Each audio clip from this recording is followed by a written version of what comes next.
Thank you for joining us for creating the Paperless Office finally, presented by Webinars by Rockwell. Our videos are designed to focus on the administrative professional and fit into your already busy schedule and not break the bank. We offer a wide variety of videos focused on interpersonal skills, technical skills, and experience and advice based on my over 40 years in the administrative professional career. Watch for announcements on Facebook, Twitter, Instagram, and YouTube for additional content releases. And let's get started.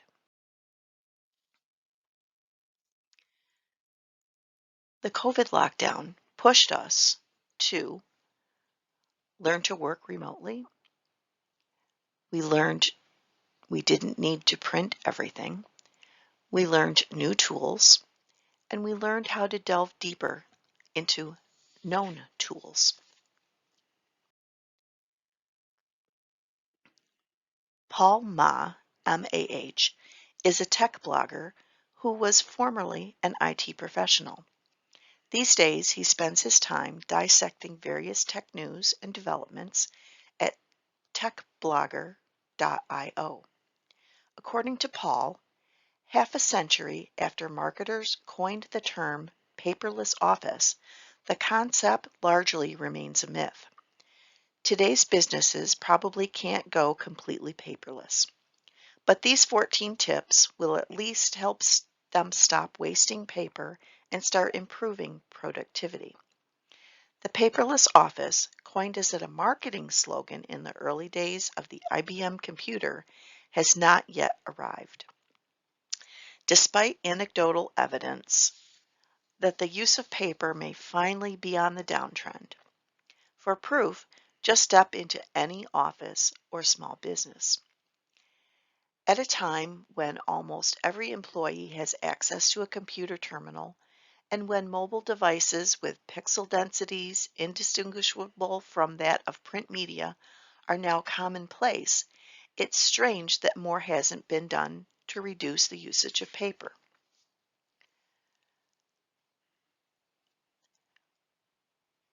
So when you set up your desk, just to help not use paper, here's a couple suggestions. You can use 2 monitors. That eliminates the need to print off a piece of paper to refer to. And like with my tasks, I enter requisitions and vouchers, so I have to work off quotes and invoices. So having 2 monitors allows me to not print them, but to still have access to the information. Use a standing desk versus a regular desk. Create an electronic filing system. Use new tools to help.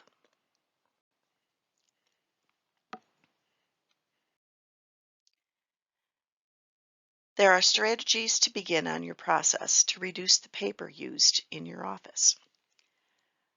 Rethink your procedures, electronic signatures, and office supplies. Track the number of pages printed by each person. Start by doing a survey by tracking the numbers of pages each person prints. Your IT department can probably provide this data by month and by person. Sort and sift by largest job, by total largest jobs per person, and rank the top 10 to 20 people. Contact them first to offer suggestions on how and why to reduce printing. In our organization, we have new production equipment that does booklets, binding, hole punching, and all the bells and whistles. The clicks are much less than our aging fleet of printers, which are around 7 years old. Some costs are as high as 8 cents for color copies, where our copy center can do them for 3 cents. When printing large jobs, those costs can add up very quickly. Our current software can send notices when a print job that was sent is large, and they can tell them how they can save by sending the job to the copy center rather than doing it themselves. You want to make it convenient to print. Sorry, inconvenient to print. Some printing backend software management systems, such as PaperCut, can limit larger jobs and actually stop them from being printed if that's what your organization wishes. I would recommend a company-wide communication before that is implemented. Another suggestion to go paperless with vendors. Rather than receive bills in the mail, by fax, or email and print them, set up paperless billing on their websites. You can retrieve them when they are released. Some even notify you when they're ready to be pulled. You can set up a calendar reminder so you don't miss processing them and sending them in for payment. Advocate for reusing slightly used non-confidential pages. Rather than recycle, some environmentally minded people may already be doing this, but collect your lightly printed on paper and use them as scratch paper. Sign documents electronically rather than print, sign, scan, and resend by email or fax. By using DocuSign, PandaDoc, or Adobe Acrobat, or 100 other applications for e-signatures that are now available. Some are paid apps, some are free, but they are now legally accepted in court for documentation.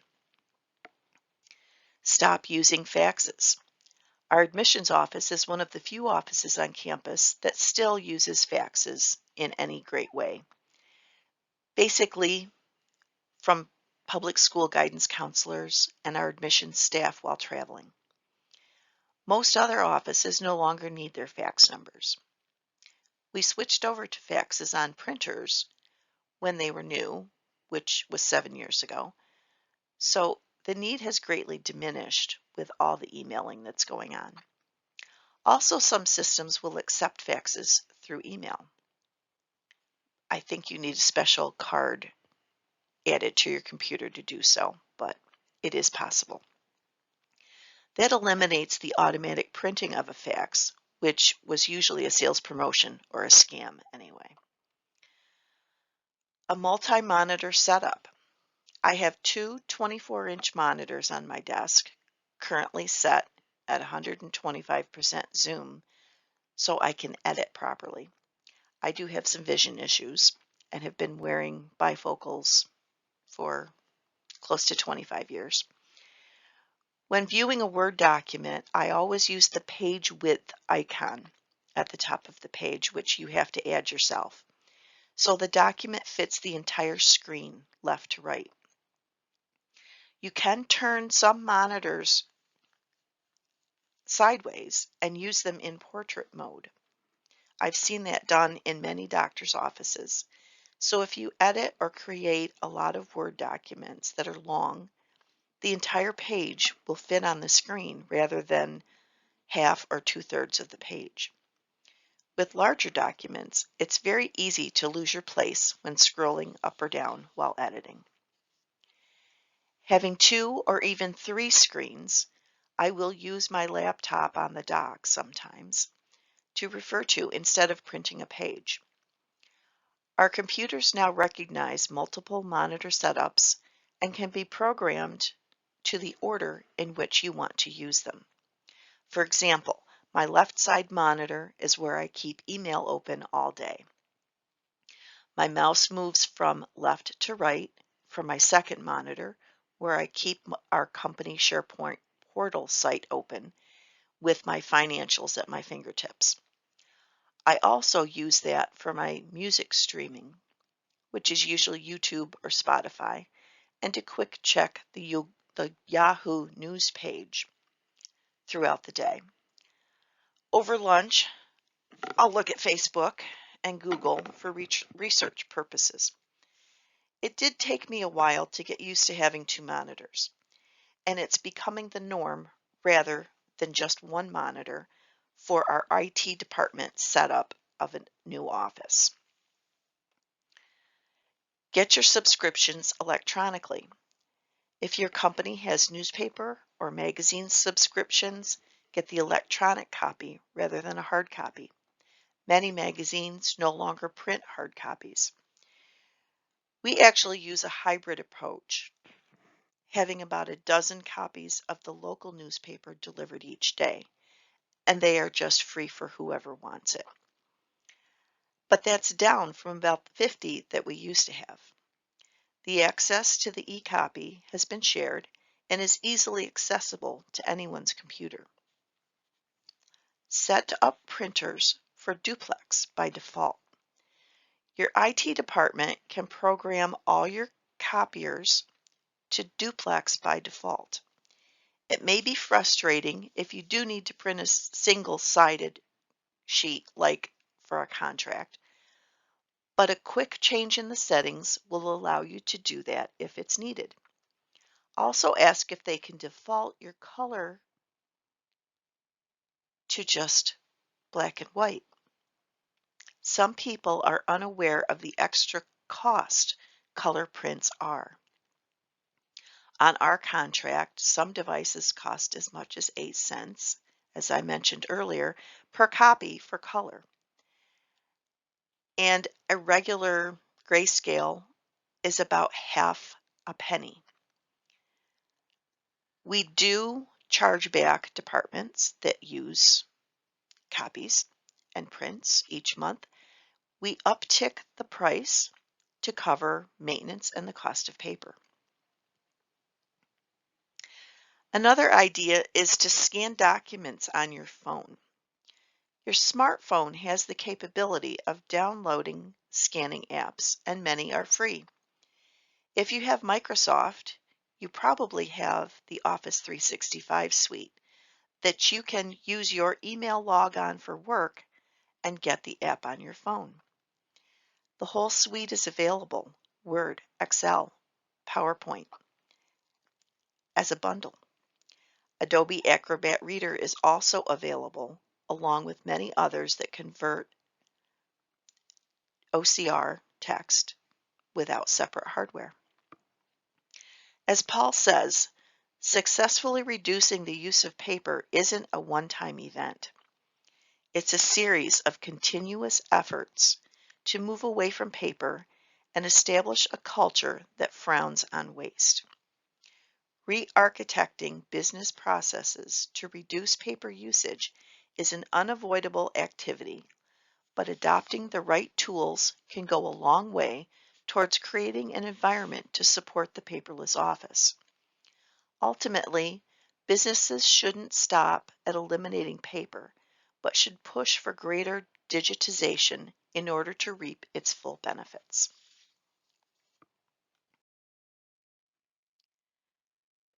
Know when it's necessary to print. Step up your company's recycling program. Digitize contracts, invoices, and even your paper notes from meetings. Find and use add-ons to your email and calendar rather than post-it notes around your desk. Create a sustainability committee to determine a standard for recycling for your company or organization if you don't already have one. If you haven't scanned your most important files like contracts, if you're still using paper forms, see if your company is open to digitizing them. You can create Word or Adobe fill-in documents quite easily now. Many IT departments use easy programs such as mock forms or others for forms to share on apps such as SharePoint. If you already have a sustainability committee, check with them for suggestions for your office to implement. If you don't have a committee, ask to set one up and establish your recycle program. Encourage using lightly printed waste paper as scratch pads.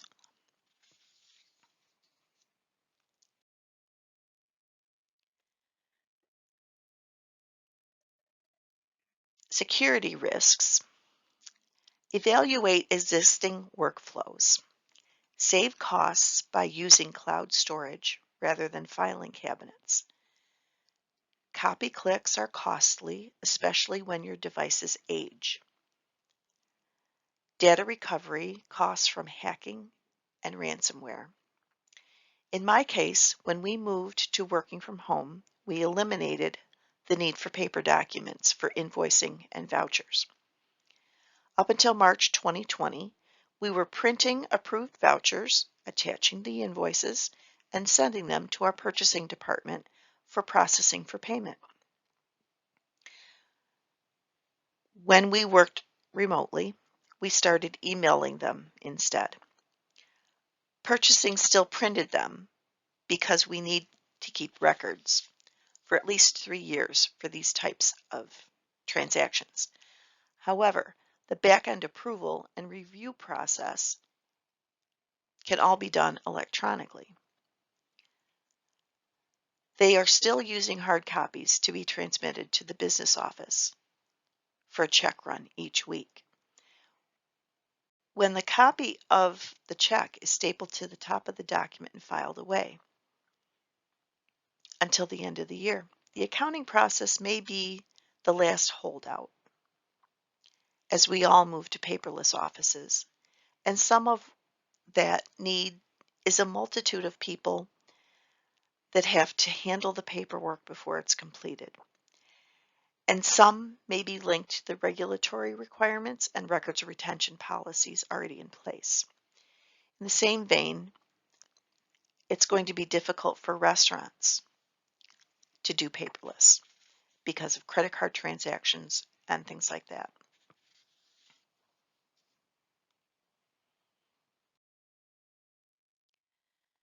So thank you for joining us for creating the paperless office, finally, presented by Webinars by Rockwell. We appreciate your time that you spent with us today, and we hope this gave you some ideas for creating your own paperless office. Check back for future announcements for our newly released videos. Bye for now.